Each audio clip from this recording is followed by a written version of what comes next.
Assalamualaikum warahmatullahi wabarakatuh. Alhamdulillah. Alhamdulillahilladzi 'allama bil qalam, 'allama al-insana ma lam ya'lam. Assalatu wassalamu ala rasulil amin wa ala alihi wa sahbihi man tabi'ahum bi ihsanin ila yaumiddin. A'udzu billahi minasy syaithanir rajim. Bismillahirrahmanirrahim. يا أيها الذين آمنوا اتقوا الله حق تقاته ولا تموتن إلا وأنتم مسلمون. സ്നേഹാദരണീയരായ വിശ്വാസിനികളെ അല്ലാഹു സുബ്ഹാനഹു വ തആലയുടെ അതിമഹത്തായ അനുഗ്രഹത്താൽ പരിശുദ്ധ റമദാനിലേക്ക് എത്തിയവരും ആ റമദാനിൽ 18ഓളം ദിനരാത്രങ്ങൾ ഉപയോഗപ്പെടുത്താൻ സാധ്യമായവരുമാണ് നമ്മൾ. നാളിതുവരെയും നാം ചെയ്ത എല്ലാ സൽക്കർമ്മങ്ങളും അള്ളാഹു നമ്മിൽ നിന്നും ഉന്നതമായ കർമ്മമാക്കി സ്വീകരിക്കുമാറാകട്ടെ. നമ്മൾ വലിയ ഭാഗ്യവാന്മാരാണ്. ഒരു റമദാനിലേക്ക് കൂടെ അവസരം അള്ളാഹു നൽകിയവർ. നമ്മുടെ കൂടെ ഉണ്ടായിരുന്ന പലരും ഇന്ന് നമ്മോടൊപ്പം ഇല്ല. 2024 മാത്രം ലോകത്ത് 6 കോടിയിലധികം ആളുകളാണ് മരണപ്പെട്ടത്. ഒരു മിനിറ്റിൽ 120-ലേറെ ആളുകൾ ലോകത്ത് മരിച്ചു പോകും. ഞാൻ ഈ പറയുന്ന ഒരു സെന്റൻസ് പൂർത്തിയാകുമ്പോഴേക്ക് 2 പേര് മരിക്കുന്നുണ്ട്. അങ്ങനെയുള്ളൊരു ലോകത്തിൽ നമ്മൾക്ക് അല്ലാഹു റമദാനിലേക്ക് നമ്മളെ എത്തിച്ചു എന്നുള്ളത് ഒരുപക്ഷെ നമ്മുടെ കർമ്മ പുസ്തകത്തിൽ കനമുള്ളതൊന്നും ഇല്ലാത്തത് കൊണ്ട് അള്ളാഹു നൽകിയ ഔദാര്യമായിരിക്കാം എന്ന തിരിച്ചറിവിൽ സജീവമായി മുന്നോട്ട് പോകാൻ പറ്റുന്നിടത്താണ് വിജയമുള്ളത്. ഖദ് അദല്ലക്കും ശഹ്റുൻ അളീമുൻ ശഹ്റുൻ മുബാറക്കുൻ. നിങ്ങൾക്ക് അള്ളാഹു ഒരു മാസം കൊണ്ട് തണൽ വിരിച്ചു നൽകുമോ, അനുഗ്രഹീതമായ ഒരു മാസം കൊണ്ട് എന്നാണ് റസൂൽ സല്ലല്ലാഹു അലൈഹി വസല്ലം റമദാനിന്റെ ആമുഖമായി റമദാനിനെ കുറിച്ച് സ്വഹാബാക്കളെ റമദാനിന്റെ വരവേൽപ്പിൽ അറിയിക്കുന്നത്. പറഞ്ഞു വന്നത്, റമദാനാകുന്ന ഒരു വലിയ മത്സരത്തിന്റെ മാസത്തിൽ തുടക്കത്തിൽ നമ്മൾ എങ്ങനെ ഓടി എന്നുള്ളതോ, തുടക്കത്തിൽ നമ്മൾ എത്ര ആവേശത്തോടു കൂടി ഓടി എന്നുള്ളതോ ഒന്നും വിഷയമല്ല. ഒടുക്കം വരെയും ആ ആവേശമുണ്ടോ എന്നുള്ളിടത്താണ് വിഷയം. ഒരു മത്സരത്തിന്റെ ആദ്യത്തിൽ ആര് നന്നായിട്ട് ഓടിയെന്നത് പ്രസക്തി ഇല്ലല്ലോ. അതുപോലെ റമദാൻ ഉടനീളം ഓടണം. റസൂലുള്ളാഹി സ്വല്ലല്ലാഹു അലൈഹി വസല്ലം അല്ലാഹുവിനോട് പ്രാർത്ഥിക്കുന്നത്, അല്ലാഹുമ്മ അഹ്സിൻ ആഖിബതനാ ഫിൽ ഉമരി കുല്ലി. എൻ്റെ എല്ലാ കാര്യങ്ങളുടെയും പര്യാവസാനം നന്നാക്കി തീർക്കണമേ എന്നാണ്. ഇന്നമൽ അഅ്മാലു ബിനിയ്യാത്ത് എന്ന ഹദീസ് എല്ലാവർക്കും അറിയാം. അതുപോലെ ഉള്ളിൽ ഉറപ്പിച്ചു വെക്കേണ്ട ഒന്നാണ് ഇന്നമൽ അഅ്മാലു ബിൽ ഖവാതീം. കർമ്മങ്ങളുടെ പര്യാവസാനം നോക്കിയാണ് അള്ളാഹു പ്രതിഫലം നൽകുക. ഒടുക്കത്തിൽ എങ്ങനെ ഉണ്ടായി എന്നുള്ള വിഷയം. നമ്മളെ യുദ്ധത്തിൽ നിന്ന് പിന്തിരിഞ്ഞോടൽ ഇസ്ലാമിൽ വൻപാപമായിട്ടാണ് പഠിപ്പിച്ചത്. വൻപാപമായിട്ട് റമദാനാകുന്ന ഒരു പോരാട്ട ഭൂമിയിൽ അള്ളാഹു ഒരു അവസരം നൽകുന്നു. എത്രയെത്ര നോമ്പുകാരാണ് നമ്മൾക്ക് മുമ്പ് വിട പറഞ്ഞു പോയത്. ജീവിച്ചിരിക്കുന്ന നമ്മൾ ഓരോരുത്തർക്കും അത് ഗുണപാഠത്തിന്റെ കാഴ്ചയാകണം. എത്ര കരികിലൂടെയാണ് നമ്മൾ നടന്നു പോകുന്നത്. അവർക്ക് ഈ റമദാൻ ലഭിച്ചിട്ടില്ല. ഈ റമദാൻ ഒരു ദിവസം ലഭിച്ചിട്ടില്ല. ഒരു പേജ് പോയിട്ട് ഒരു ആയത്തോതാനുള്ള അവസരം അവർക്കില്ല. ഒരു സുബ്ഹാനല്ലാഹ്ക്കോ 2 റക്അത്ത് നമസ്കാരത്തിനോ ഒരു 10 രൂപയുടെ സ്വതക്കോ അവർക്കിനി അവസരങ്ങളില്ല. ആ അവസരങ്ങൾ ബാക്കിയുള്ള നമ്മൾ അള്ളാഹുവിൻ്റെ ഇഷ്ടത്തെയും അള്ളാഹു നമ്മൾക്ക് നൽകുന്ന സ്നേഹത്തെയും തിരിച്ചറിയണം. അള്ളാഹുവിൻ്റെ അതിവിശാലമായ കാരുണ്യം കൊണ്ടാണ് നമ്മൾ ഈ റമദാനിൽ ജീവിച്ചുകൊണ്ടിരിക്കുന്നത്. നമ്മൾക്ക് ആരോഗ്യമുണ്ട്, നമ്മൾ നമസ്കരിക്കുന്നുണ്ട്, നമ്മൾക്ക് ഇബാദത്ത് ചെയ്യാൻ മനസ്സ് പാകപ്പെട്ടു കിട്ടിയിട്ടുണ്ട്. ഇത് അള്ളാഹുവിൻ്റെ സ്നേഹമാണ്. കഴിഞ്ഞ 11 മാസം ഒരു മേഖലയിലും സജീവമാകാത്ത നമ്മൾ ഒരുപക്ഷെ കഴിഞ്ഞ റമദാൻ കഴിഞ്ഞിട്ട് ഈ റമദാൻ വരേക്കും ഒരു റക്അത്ത് പോലും തഹജ്ജുദ് നമസ്കരിക്കാത്ത ആളുകൾ മുസ്ലിം സമുദായത്തിൽ ഉണ്ടാകും. ഒരു പേജ് പോലും വിശുദ്ധ ഖുർആൻ പാരായണം ചെയ്യാത്തവർ നമ്മുടെ കൂട്ടത്തിൽ മുസ്ലിം സമുദായത്തിൽ ഉണ്ടാകും. ഒരുപക്ഷെ ആ റമദാൻ കഴിഞ്ഞിട്ട് ഈ റമദാൻ വരേക്കും ഒരു സുന്നത്ത് നോമ്പ് പോലും എടുക്കാത്തവർ നമ്മുടെ കൂട്ടത്തിൽ ഉണ്ടാകും. അള്ളാഹുവിനത് അറിയാം. നമ്മുടെ ഈമാൻ ദുർബലമായിക്കൊണ്ടിരിക്കുന്നുണ്ട് എന്ന് അള്ളാഹുവിനറിയാം. ആ റബ്ബ് നമ്മുടെ ഈമാൻ തജ്ദീദ് ചെയ്തെടുക്കാൻ, റിനീവൽ ചെയ്തെടുക്കാൻ നമ്മൾക്ക് നൽകുന്ന വലിയൊരു അവസരം. ആ അവസരത്തിൻ്റെ പേരാണ് റമദാൻ. ഈ റമദാൻ ഒരു പരിശീലനത്തിൻ്റെ കളരിയാണ്, ഒരു മാസത്തെ സർട്ടിഫിക്കറ്റ് കോഴ്സാണ്. ആ ഒരു മാസം കഴിഞ്ഞ് നമ്മുടെ കയ്യിൽ കിട്ടേണ്ട സർട്ടിഫിക്കറ്റാണ് തഖ്വ എന്ന് പറയുന്നത്. ശരി, നമ്മൾ സംസാരിക്കാൻ ഉദ്ദേശിക്കുന്നത് അള്ളാഹുവിനെയാണ് എനിക്കിഷ്ടം എന്നൊരു വിഷയത്തെ ആസ്പദമാക്കിയാണ്. നമ്മുടെ ജീവിതത്തിൽ നമ്മളെല്ലാവരും ആഗ്രഹിക്കുന്നത് സന്തോഷം ഉണ്ടാവണമെന്നോ, സമാധാനം നിലനിൽക്കണം, മനസ്സിലെപ്പോഴും സായുജ്യവും സംതൃപ്തിയൊക്കെ നമ്മൾക്ക് അനുഭവപ്പെടണമെന്നോ. അതിനെന്താ മാർഗം? യാത്ര പോയാൽ, ലഹരി ഉപയോഗിച്ചാൽ, അല്ലെങ്കിൽ പുതിയ കാലം സോഷ്യൽ മീഡിയകളിൽ സമയം തള്ളി നീക്കിയാൽ, റീല് കണ്ടാൽ, സിനിമ കണ്ടാൽ, സംഗീതം കേട്ടാൽ, ഇതുകൊണ്ടൊന്നും മനുഷ്യൻ ഒരിക്കലും സന്തോഷം കിട്ടുകയില്ല എന്ന് പഠിപ്പിക്കുന്നത് എവിടെയാണോ നമ്മൾക്ക് സന്തോഷം തോന്നേണ്ടത് ആ ഹൃദയം സൃഷ്ടിച്ച അല്ലാഹു പറയുന്നു, അലാ, നിങ്ങൾ അറിയണം, ബിദിക്രില്ലാഹി തത്മഇന്നുൽ ഖുലൂബ്, അള്ളാഹുവിനെ കുറിച്ചുള്ള ദിക്റ് കൊണ്ട്, ഓർമ്മ കൊണ്ട്, സ്മരണ കൊണ്ട് നിങ്ങളുടെ ഹൃദയം സമാധാനമടയുകയുള്ളൂ എന്ന് അള്ളാഹു നമ്മളെ പഠിപ്പിക്കണം. ശരി, നമ്മുടെ ജീവിതത്തിൽ സന്തോഷവും സമാധാനം കിട്ടാനുള്ള ഏക പോംവഴി എന്താണ്? അള്ളാഹുവിനോട് നമ്മൾ ചേർന്ന് നിൽക്കലാണ്. എൻ്റെ ജീവിതത്തിൽ എനിക്ക് ഏറ്റവും ഇഷ്ടം, അതാര് എന്നെ കളിയാക്കിക്കോട്ടെ, കുത്തി പറഞ്ഞോട്ടെ, ആക്ഷേപിച്ചോട്ടെ, ബഹിഷ്കരിച്ചോട്ടെ, ഭീഷണിപ്പെടുത്തിക്കോട്ടെ, പക്ഷേ എനിക്കിഷ്ടം, എനിക്കും പ്രിയം അള്ളാഹു ആണ്, അവൻ്റെ ഇഷ്ടങ്ങളാണ്, അവൻ്റെ തീരുമാനങ്ങളാണ്, അവൻ്റെ കൽപ്പനകളാണ് എന്ന് ജീവിതത്തിൽ നെഞ്ചോട് ചേർത്തു പിടിക്കാൻ പറ്റുന്നവർ ഖുർആൻ അങ്ങനെ തന്നെ ഉപയോഗിച്ചു. വല്ലദീന ആമനു, സത്യവിശ്വാസികൾ, അശദ്ദു ഹുബ്ബല്ലില്ല, അള്ളാഹുവിനോട് അതികഠിനമായ ഇഷ്ടം ജീവിതത്തിൽ കൊണ്ടു നടക്കുന്നവരാണ്. എനിക്ക് അള്ളാഹുവിൻ്റെ ഇഷ്ടം ലഭിക്കണം, അള്ളാഹുവിൻ്റെ ഇഷ്ടം നഷ്ടമാകുന്ന ഒരു മേഖലയിലും ഞാൻ ഉണ്ടാകരുത് എന്ന് പിടിവാശി കാണിക്കുന്നവരാണ് വിശ്വാസികൾ.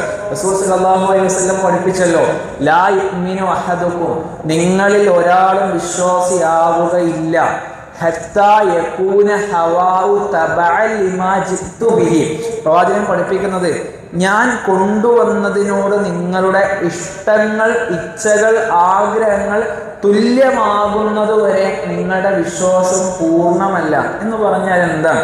റസൂൽ തിരുമേനി സല്ലല്ലാഹു അലൈഹി വസല്ലമ തങ്ങൾ ലോകത്തെ കൊണ്ടുവന്നത് വിശുദ്ധ ഖുർആനിന്റെ അധ്യാപനങ്ങളും റസൂലുള്ളാഹിയുടെ ഹദീസുകളുമാണ്.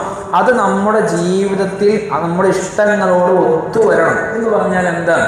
ഞാൻ ഒരു 2 വരി പാട്ടു പാടാൻ ഉദ്ദേശിക്കുന്നു. എൻ്റെ മനസ്സിൽ കടന്നു വരേണ്ടത്, ഞാൻ ഈ പാടാൻ പോകുന്ന പാട്ടിൻ്റെ വരികൾ ഇപ്പോൾ അള്ളയും റസൂലും കേൾക്കുകയാണെങ്കിൽ അവർക്കത് ഇഷ്ടാകും.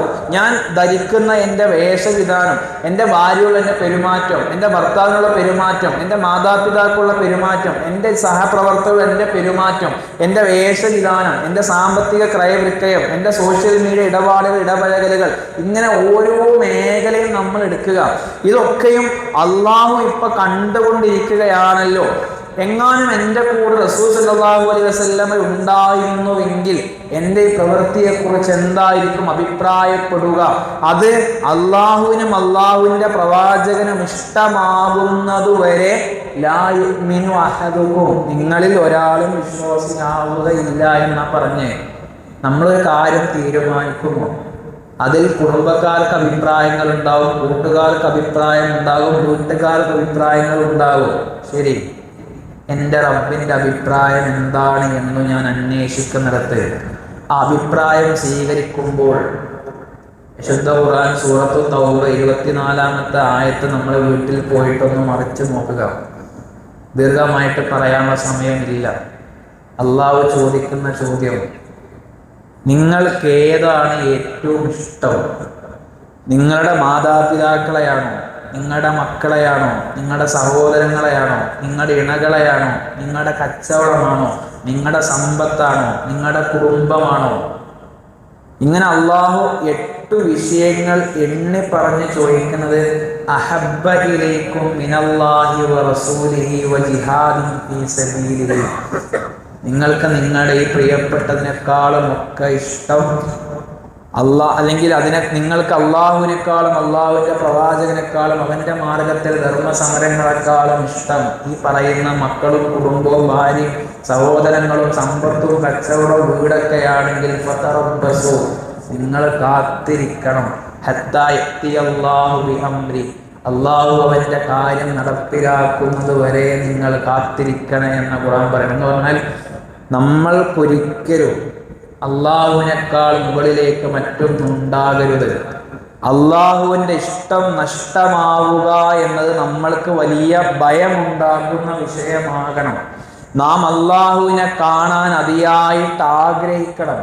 മൻ അഹബ്ബ ലിഖാ അല്ലാഹ് അഹബ്ബല്ലാഹു ലിഖാഅഹു, ആരാണോ അള്ളാഹുവിനെ കാണാൻ ഇഷ്ടപ്പെടുന്നത് അവനെ കാണാൻ അള്ളാഹു ഇഷ്ടപ്പെടും.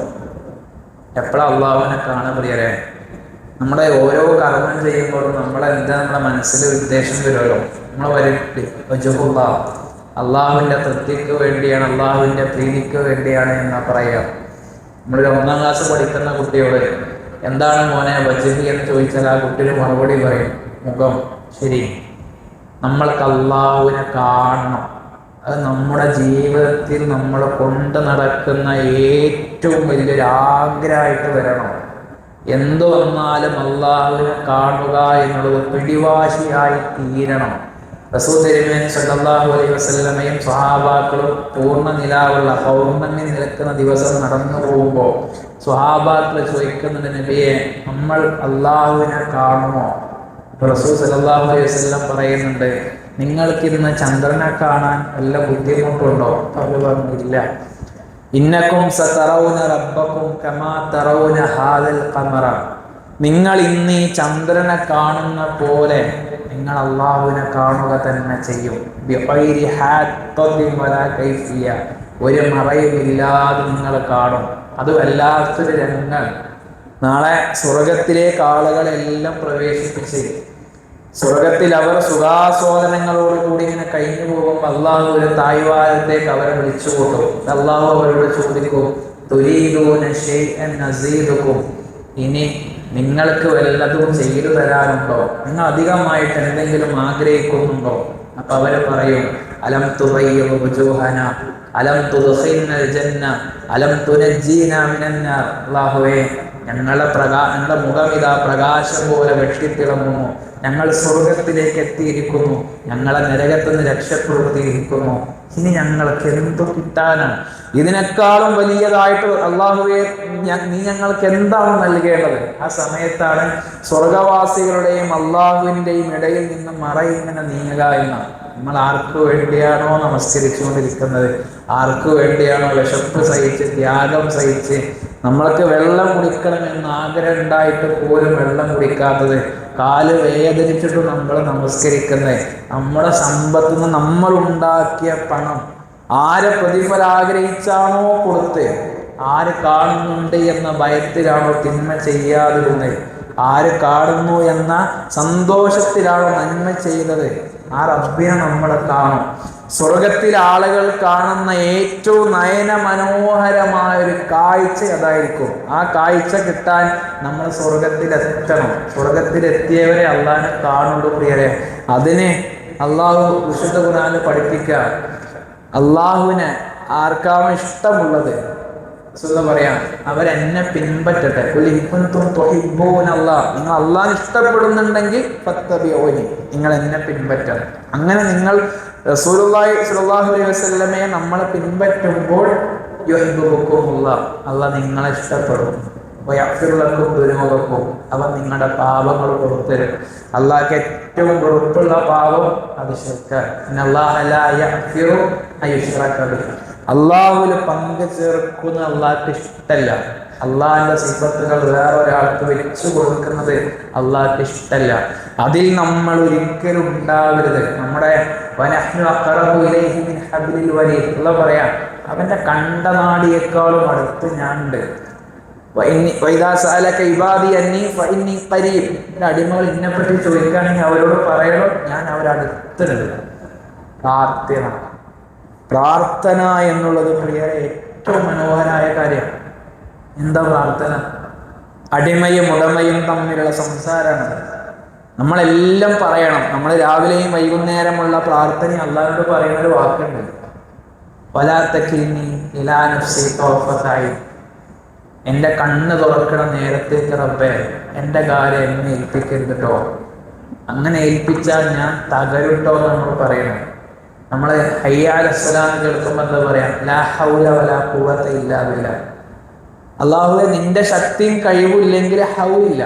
ഹൗൽ എന്ന് പറഞ്ഞാൽ ചലിക്കുക, അനങ്ങാണ്, പിരിക്കുകയാണല്ലോ. എണീക്കണമെങ്കിൽ കുറെ പേശികൾ അനങ്ങണം. നീ വിചാരിക്കാൻ നടക്കൂല, എനിക്ക് എല്ലാത്തിനും നീ വേണം. അള്ളാഹു വിശുദ്ധ ഖുർആൻ സൂറത്തുൽ ഫാത്തിർ 35-ാം അധ്യായം സൂറത്തുൽ ഫാത്തിർ എന്താ പറയാ, യാ അയ്യുഹന്നാസ് അൻതുമുൽ ഫുഖറാഉ ഇലല്ലാഹ്. മനുഷ്യരെ മനുഷ്യരെ നിങ്ങൾ അള്ളാഹിനെ ഡിപ്പെൻഡ് ചെയ്ത് മുന്നോട്ട് പോകേണ്ട ആൾക്കാരാട്ടോ. എന്താ പ്രാർത്ഥന എന്നാൽ നമ്മൾ പ്രാർത്ഥിക്കണം, എല്ലാം കിട്ടാൻ വേണ്ടി പ്രാർത്ഥിക്കരുത് പ്രിയരെ. പ്രാർത്ഥിക്കാൻ പറ്റുക എന്നുള്ളതാണ് ഭാഗ്യം. ലോകത്തെ ഏറ്റവും വലിയ ദൗർഭാഗ്യവാൻ ആരാന്നറിയോ? പ്രാർത്ഥിക്കാൻ കഴിയാത്തവനാണ്. നമ്മളെ ഏറ്റവും ഇഷ്ടപ്പെടുന്ന ഒരു സെലിബ്രിറ്റിയുടെ മുമ്പിൽ നമ്മൾക്ക് സംസാരിക്കാൻ അവസരം കിട്ടിയെന്ന് കരുതുക. ചില മനുഷ്യന്മാരൊക്കെ നമ്മൾ അത്ര ഇന്റർവ്യൂ കാണും, അവർക്ക് സന്തോഷം കൊണ്ടൊന്നും പറയാൻ പോലും കിട്ടാറില്ല. നമ്മൾ ആരെങ്കിലും പ്രാർത്ഥിക്കണം. അള്ളാഹ്ക്ക് നമ്മുടെ മനസ്സിൽ നമ്മൾ കൊടുക്കുന്ന സ്ഥാനം എന്താ? മാലിക്കുൽ മുലൂക്കായ ഒരുവന്റെ മുമ്പിൽ പോയി നിൽക്കാൻ പറ്റുക എന്നുള്ളത് ആദ്യം ഫീൽ ചെയ്യണം. ആ റബ്ബിന്റെ മുമ്പിൽ കൈകൾ ഉയർത്താൻ പറ്റുക എന്നുള്ളത് മഹാഭാഗ്യമായിട്ട് കരുതണം. ലോകത്തെ ഏറ്റവും വലിയ ദൗർഭാഗ്യവാനാണെന്നറിയോ? പ്രാർത്ഥിക്കാൻ അറിയാത്തവൻ, പ്രാർത്ഥിക്കാൻ കഴിയാത്തവൻ, പ്രാർത്ഥിക്കാൻ കൈകൾ ഉയർത്താൻ നേരമില്ലാത്തവൻ. പിന്നെ പള്ളി കഴിഞ്ഞ് സുബ്ഹാനല്ലാഹ് പോലും ചൊല്ലാൻ നേരെ ഓടുമല്ലോ. എന്തിനാ ഓടുന്നത്? കടയൊക്കെ ഓടുന്നത്. ശരി, നമ്മൾ അതേ ഷോപ്പ് അങ്ങാടിയെ തന്നെ ഉണ്ട്. 1, 2, 3 എത്രയോ ഉണ്ടാവും. ആ പോകുന്ന മനുഷ്യന്മാർക്ക് നമ്മുടെ ഷോപ്പിൽ തന്നെ കയറാൻ തോന്നണമെങ്കിൽ ആര് തോന്നിപ്പിച്ചു കൊടുക്കണം? അള്ളാഹ് തോന്നിപ്പിച്ചു കൊടുക്കണം. അതിനെന്ത് ചെയ്യണം? പറഞ്ഞുകൊടുത്ത് നിങ്ങളുടെ പ്രാർത്ഥന അല്ലാതെ എൻ്റെ രക്ഷിതാവിങ്ങൾ എങ്ങനെയാ പരിഗണിക്കാൻ ആവശ്യം. ഒരു മനുഷ്യൻ്റെ അദ്ദേഹം എല്ലാ ദിവസവും വൈകുന്നേരം മീൻ പിടിക്കാൻ വേണ്ടി പോകും. ഒരാൾ സ്ഥിരമായിട്ടത് കാണുന്ന ആൾ ചോദിച്ചു, നിങ്ങൾക്ക് മീൻ പിടിക്കാൻ അത്ര വലിയ ഇഷ്ടമാണോ? അപ്പോൾ അദ്ദേഹം പറഞ്ഞു, എനിക്ക് മീൻ പിടിക്കാൻ അത്ര ഇഷ്ടമൊന്നുമില്ല. ഞാൻ ഈ വൈകുന്നേരത്തെ ഈ സഞ്ചാരവും ഈ കാഴ്ചകളും ആസ്വദിക്കുന്നു. ഇതിൻ്റെ കൂടെ കിട്ടുന്ന ബോണസ് ആയിട്ടാണ് മീനെ കാണുന്നുള്ളൂ. പണ്ഡിതന്മാർ പറയുന്നത് പ്രാർത്ഥനയോട് ഒരു വിശ്വാസിക്കുള്ള മനോഭാവം എങ്ങനെയാണ്? പ്രാർത്ഥിക്കുക എന്നുള്ളതാണ് അവൻ അനുഭവിക്കുന്ന ഫീൽ. സംസാരിച്ചിരിക്കുക, ഭാരങ്ങൾ ഇറക്കി വെക്കുക, സന്തോഷങ്ങൾ പങ്കുവെക്കുക, സങ്കടങ്ങൾ പങ്കുവെക്കുക. പറഞ്ഞാൽ പറയാണ്, ഇന്നീല അഹ്മിലു ഹമ്മൽ ഇജാബ. ഞാൻ പ്രാർത്ഥിക്കും, പക്ഷെ അതിന് ഉത്തരം കിട്ടുമോ ഇല്ല എന്നുള്ള എനിക്ക് പ്രശ്നമല്ല. വലാകിൻ ഇന്നി അഹ്മിലു ഹമ്മദ് ദുആ. എനിക്ക് പ്രാർത്ഥിക്കാൻ പറ്റുന്നുണ്ടോ? അതാണ് ഞാൻ ജീവിതത്തിൽ ഏറ്റവും മനോഹരമായിട്ട് കരുതുന്ന വിഷയം. ഫൈദാ അൽഹമത്തി ദുആഉ ഫഇന്നൽ ഇജാബത മഅഹു. എനിക്ക് പ്രാർത്ഥിക്കാൻ പറ്റുന്നതിൻ്റെ അർത്ഥം എൻ്റെ കൂടെ എനിക്ക് എന്തോ ഉണ്ട്. അള്ളാഹ് തരും ഉത്തരം, അതിൻ്റെ കൂടെ കാത്തിരിക്കണം. നമ്മൾക്ക് കൈകൾ ഉയർത്താൻ പറ്റുക എന്ന് പറഞ്ഞാൽ അള്ളാഹ് നമ്മൾക്ക് എന്തോ ഒന്ന് നൽകാൻ ഉദ്ദേശിക്കുന്നത് കൊണ്ടാണ് നമ്മൾക്ക് കൈകൾ ഉയർത്താൻ പറ്റുന്നത്. നമ്മളെ പ്രാർത്ഥനയ്ക്ക് 3 രൂപ അള്ളാഹ് മറുപടി തരും. ഒന്നെങ്കിൽ നമ്മൾ പ്രാർത്ഥിക്കുന്ന കാര്യം അള്ളാഹ് നൽകും, അല്ലെങ്കിൽ ആ പ്രാർത്ഥന കൊണ്ടൊരു വിപത്ത് തടയപ്പെടും, അല്ലെങ്കിൽ ആ പ്രാർത്ഥന പരലോകത്തേക്ക് നീട്ടിവെക്കും. നാളെ പരലോകത്തെ വിഭാഗം ആളുകൾ കുമിഞ്ഞു കൂടുന്ന അവരുടെ പ്രതിഫലങ്ങൾ കാണും. അവർ ചോദിക്കും, അത്ഭുതപ്പെട്ട് ചോദിക്കും, എങ്ങനെയാണ് ഇത്ര പ്രതിഫലം എനിക്ക് കിട്ടിയത്? അപ്പം അള്ളാഹുവിൻ്റെ മറുപടി ഉണ്ടാവും, ഇത് ദുനിയാവിൽ നിന്റെ സ്വീകരിക്കപ്പെടാതെ പോയ പ്രാർത്ഥനകളാണ്. അവർ പറയത്രേ, ദുനിയാവിൽ എൻ്റെ ഒരു പ്രാർത്ഥനയും സ്വീകരിക്കപ്പെടാതിരുന്നെങ്കിൽ എത്ര നന്നായിരുന്നു. പ്രിയരെ, റമളാനെ കൊണ്ട് നമ്മളെ നേടിയെടുക്കുക. എത്തിക്കാഫ് എന്തിനാണ്? എത്തിക്കാഫ് എന്ന് പറഞ്ഞാൽ ചടഞ്ഞുകൂടിയിരിക്കുകയാണ്. ചടച്ചിരിക്കുക എന്നല്ല, ചടഞ്ഞുകൂടിയിരിക്കുക. മനസ്സിനെ ഏകാഗ്രമാക്കി ആത്മാവിനേക്ക് നമ്മുടെ ശ്രദ്ധ മുഴുവൻ കൊണ്ടുവന്ന് നമ്മുടെ ദിക്ർ ആത്മാർത്ഥമായിട്ട് പറയുന്ന പ്രക്രിയ. റമളാനിൻ്റെ വിശുദ്ധ ഖുർആനിൻ്റെ വാർഷികമാണ് റമളാൻ. ജബലുൻ നൂറിലേക്ക് വിശുദ്ധ ഖുർആൻ അവതരിച്ച പോലെ അള്ളാഹുവിൻ്റെ വചനങ്ങൾ നമ്മിലേക്ക് അവതരിക്കണം. ജീവിതത്തിൽ പ്രതിഫലനം ഉണ്ടാക്കണം. 100 പ്രാവശ്യമുള്ള ഖത്മ് പൂർത്തീകരണത്തെക്കാൾ ഒരായത്തെങ്കിലും കണ്ണ് നനയിച്ചോ എന്നുള്ളതാണ് ചോദ്യം. നാളെ ഖബറിൽ മലക്കുകൾ മൻ റബ്ബുക എന്ന് ചോദിക്കുമ്പോൾ വിശ്വാസികൾ റബ്ബി അല്ലാഹ് എന്ന് പറയും. എൻ്റെ റബ്ബ് അല്ലാഹു ആണ്. മലക്ക് അടുത്തൊരു ചോദ്യം, ഉപചോദ്യം ചോദിക്കും, വമാ ദിറാക്, എങ്ങനെയാണ് നിനക്കവ മനസ്സിലായത്? അപ്പോഴും വിശ്വാസി പറയും, ഖറഅതു കിതാബല്ലാഹ് ആമൻതു ബിഹി വസദ്ദഖ്തുഹു, ഞാൻ അള്ളാഹുവിന്റെ ഗ്രന്ഥം വായിച്ചു, അതിൽ വിശ്വസിച്ചു, അതിനെ സത്യപ്പെടുത്തി. വിശുദ്ധ ഖുർആനിന്റെ പഠനത്തിൽ എൻ്റെ റബ്ബ് അല്ലാഹു ആണ് എന്ന് നമ്മൾക്ക് ഏത് ആയത്തിൽ നിന്ന് കിട്ടി പ്രിയരെ? സ്വയം ഒന്ന് ആലോചിക്കും. അർത്ഥത്തിലേക്ക്, ആശയത്തിലേക്ക് നമ്മൾ കടന്നു പോകണ്ടേ. വിശുദ്ധ ഖുർആൻ അവതരിച്ചത് അള്ളാഹുവിൻ്റെ വാക്കുകളാണ്. കാവ്യ സാമ്രാട്ടുകൾക്കിടയിലേക്ക് വിശുദ്ധ ഖുർആൻ അവതരിച്ചു. ഇതേപോലെ അധ്യായം കൊണ്ടുവരാൻ പറ്റുമോ എന്നുള്ള വെല്ലുവിളിച്ചു. ആ കാലത്ത് മാത്രമല്ല, ഈ AI കാലത്തും അള്ളാന്റെ വെല്ലുവിളിയുണ്ട്. മനുഷ്യൻ കണ്ടുപിടിക്കുന്ന ഒരു സാങ്കേതിക വിദ്യ കൊണ്ടും അത് സാധ്യമല്ല. അത്ര സാഹിത്യ സമ്പൂർണമായൊരു ഗ്രന്ഥം ഇന്നോളം നമ്മൾക്ക് ഒരാവൃത്തി പോലും വായിക്കാൻ പറ്റിയിട്ടില്ലെങ്കിൽ നമ്മുടെ അവസ്ഥ എന്താ? റമദാൻ വിട പറഞ്ഞുകൊണ്ടിരിക്കുന്നു. ഇനി ഒന്നല്പം അരമുണ്ട മുറുക്കിയെടുത്ത് വിഭാഗത്തിന് വേണ്ടി നമ്മൾ ആത്മാർത്ഥമായി സമയം ചെലവഴിക്കേണ്ട ദിനങ്ങളാണ്. തഖ്വ കിട്ടിയോ എന്ന് ഈ ദിവസങ്ങൾ കൊണ്ട് ആലോചിക്കണം. എന്താണ് തഖ്വ? അവസാനിപ്പിക്കണം. ജീവിതത്തിൽ അള്ളാഹുവിനെ അനുസരിക്കാൻ മനസ്സു പാകപ്പെട്ടു കിട്ടൽ, അള്ളാഹുവിൻ്റെ വിരോധനങ്ങൾ ജീവിതത്തിൽ ഉണ്ടാകരുതേ എന്ന് കണിശത പാലിക്കുന്ന മനസ്സു കിട്ടൽ, അള്ളാഹുവിനോട് നൽകിയതിന് നന്ദി പറഞ്ഞ് നൽകാത്തതിൽ, ലഭിക്കാത്തതിൽ പരാതിയും പരിഭവവും ഇല്ലാത്ത മനസ്സു കൈവരിക്കൽ, ജീവിതത്തിൽ അള്ളാഹുവിനെ ഓർത്തുകൊണ്ട് അള്ളാഹുവിനെ മറക്കാത്തൊരു ജീവിതത്തെ നേടിയെടുക്കൽ. ഇതാണ് തഖ്വ. കഴിഞ്ഞ 18 ദിവസങ്ങൾ കൊണ്ട് നമ്മൾ ആ തഖ്വയുടെ ഏത് ഓരത്തെത്തി എന്നാണ് ആലോചിക്കേണ്ടത്. പട്ടിണിയല്ല നോമ്പ്. അതാ റസൂലുള്ളാഹി പറഞ്ഞു, റുബ്ബ സ്വായിമീൻ, എത്ര നോമ്പുകാരുണ്ട്, ലൈസ ലഹു മിൻ സിയാമിഹി ഇല്ലൽ ജൂ, അവര് പട്ടിണിയല്ലാതെ ഒന്നും കരസ്ഥാക്കണില്ല. എത്ര മനുഷ്യന്മാര് നമസ്കരിക്കണ്ട്, ഉറക്കം നഷ്ടപ്പെടുത്തുക എന്നല്ലാതെ അവർക്ക് ഗുണങ്ങളില്ല. റമദാൻ കഴിഞ്ഞാലും റമദാൻ കിട്ടിയിട്ടും റമദാന്റെ സർട്ടിഫിക്കറ്റ് വാങ്ങാതെ പോകുന്നവർ, അവർക്കാണ് ജിബ്രീലിന്റെ പ്രാർത്ഥനയും റസൂലുള്ളാഹിയും പറഞ്ഞതും. ആ നാശക്കാരെ കൂട്ടത്തിൽ പെടാതിരിക്കാൻ നമ്മൾ ശ്രദ്ധിക്കണം. നമ്മുടെ പെരുന്നാൾ എന്താകണം എന്ന് നമ്മൾ തീരുമാനിക്കണം. അത് വെറുതെ ആഘോഷമാകരുത്. ഞാൻ സംസ്കരിക്കപ്പെട്ടതിൻ്റെ ആഘോഷം, ഞാൻ തഖ്വ നേടിയെടുത്തതിൻ്റെ ആഘോഷം, ഞാൻ അള്ളാഹുമായി ബന്ധം ക്രമീകരിച്ച് നന്നാക്കിയതിൻ്റെ ആഘോഷം, ഞാനുമായി ബന്ധപ്പെട്ട് പിണക്കത്തിലുള്ള ബന്ധങ്ങൾ ഇണക്കമാക്കി തീർത്ത ആഘോഷം, എൻ്റെ പാപങ്ങൾ അള്ളാഹുവിൻ്റെ മുമ്പിൽ പൊട്ടിക്കരഞ്ഞ് മാപ്പപേക്ഷിച്ച് ഇസ്തിഗ്ഫാർ നടത്തിയതിൻ്റെ ആഘോഷം. എന്നിട്ട് നമ്മൾ ആ തക്ബീർ മുഴക്കി വരണം. അപ്പം നമ്മൾ കുറേ മനുഷ്യരെ കാണും. നമ്മുടെ കൂടെ കഴിഞ്ഞ 30 ദിനരാത്രങ്ങളായി ഇബാദത്തിലുണ്ടായിരുന്നവർ, അവരെ നമ്മൾ ചേർത്ത് വിളിച്ചുകൊണ്ട് പറയും, തഖബ്ബലല്ലാഹു മിന്നാ വ മിൻകും, ഞാനും നിങ്ങളുമൊക്കെ കഴിഞ്ഞ 1 മാസക്കാലം ചെയ്ത കർമ്മങ്ങൾ അള്ളാഹു സ്വീകരിക്കട്ടെ എന്ന് ഉള്ളിൻ്റെ ഉള്ളിൽ നമ്മൾ പറയും. എന്നിട്ട് നമ്മൾ മുഴക്കുന്ന തക്ബീർ, അല്ലാഹു അക്ബർ, അന്നല്ലാഹ അക്ബറു ബികുല്ലി ഷൈഇൻ, അല്ലാഹുവേ, എനിക്കെൻ്റെ ജീവിതത്തിലെല്ലാത്തിനേക്കാളും വലുത് നീയാണ് റബ്ബേ, നിന്റെ മതമാണ് റബ്ബേ, നിന്റെ ഇഷ്ടമാണ് റബ്ബേ, നിന്റെ സ്വർഗമാണ് റബ്ബേ, ജീവിതത്തെ ക്രമീകരിച്ചു റബ്ബേ, മനസ്സ് പാകപ്പെടുത്തി റബ്ബേ, അടുത്ത 11 മാസം ഈ ഈമാനിൽ മുന്നോട്ട് പോകും റബ്ബേ എന്ന പ്രഖ്യാപനമാക്കി നമ്മുടെ ഈദ് മാറ്റി നിർത്താൻ പ്രിയരെ റമദാൻ കൊണ്ട് നമ്മൾക്ക് പരിവർത്തനം ഉണ്ടാവുക. ആ ദിനരാത്രങ്ങൾ നഷ്ടമാക്കാതിരിക്കാൻ സജീവമായി പ്ലാൻ ചെയ്ത് മുന്നോട്ട് പോവുക. റഹമുറാഹിമീനായ നാഥൻ അവൻ്റെ ഇഷ്ടം നേടിയെടുക്കുന്നവരെ കൂട്ടത്തിൽ, ജീവിതത്തിലെ ഏറ്റവും വലിയ ഇഷ്ടം അള്ളാഹുവിനോട് വെക്കുന്നവരെ കൂട്ടത്തിൽ, അത് കൊണ്ടു നടക്കുന്നവരെ കൂട്ടത്തിൽ, അതിൻ്റെ പ്രതിഫലനങ്ങൾ നേടിയെടുക്കുന്നവരെ കൂട്ടത്തിൽ അള്ളാഹു നമ്മയെല്ലാം ഉൾപ്പെടുത്തി അനുഗ്രഹിക്കുമാറാകട്ടെ. ഈ പരിശുദ്ധ റമദാനിൽ നാം ചെയ്യുന്ന എല്ലാ സൽക്കർമ്മങ്ങളും ഉന്നതമായ കർമ്മമാക്കി അള്ളാഹു നമ്മിൽ സ്വീകരിക്കുമാറാകട്ടെ. ഈ റമദാനിൽ ആരോഗ്യമില്ലാത്തതിൻ്റെ പേരിൽ ആയുസ് ഉണ്ടായിട്ടും നോമ്പെടുക്കാൻ പറ്റാത്ത നമ്മുടെ പ്രിയപ്പെട്ടവർ, അള്ളാഹുക്ക് ഈ പരിശുദ്ധ റമദാൻ എല്ലാ പുണ്യവും രേഖപ്പെടുത്തി അനുഗ്രഹിക്കുമാറാകട്ടെ. അള്ളാഹുവേ, ഈ പരിശുദ്ധ റമദാനിൽ ഞങ്ങളുടെ പ്രിയപ്പെട്ട മുസ്ലിം സഹോദരങ്ങൾ ഫിലിസ്തീനിൽ അതീവ പ്രയാസത്തിലും ദുരിതത്തിലുമാണ്. ഇന്നലെ പോലും ഒരുപാട് മനുഷ്യർ ലോകത്ത് ഇവിടെ പറഞ്ഞു, നാഥാ, അവർക്ക് നീ സ്വർഗം നൽകി അനുഗ്രഹിക്കണമേ. അവരിൽ ബാക്കിയുള്ളവർക്ക് നീ ക്ഷമയും സഹനവും വിജയവും നൽകി അനുഗ്രഹിക്കണമേ. അല്ലാഹുമ്മ അഇസ്സൽ ഇസ്ലാമ വൽ മുസ്ലിമീൻ, അല്ലാഹുമ്മ അഇസ്സൽ ഇസ്ലാമ വൽ മുസ്ലിമീൻ, അല്ലാഹുമ്മ അഇസ്സൽ ഇസ്ലാമ വൽ മുസ്ലിമീൻ وأذل الشرك والمشركين.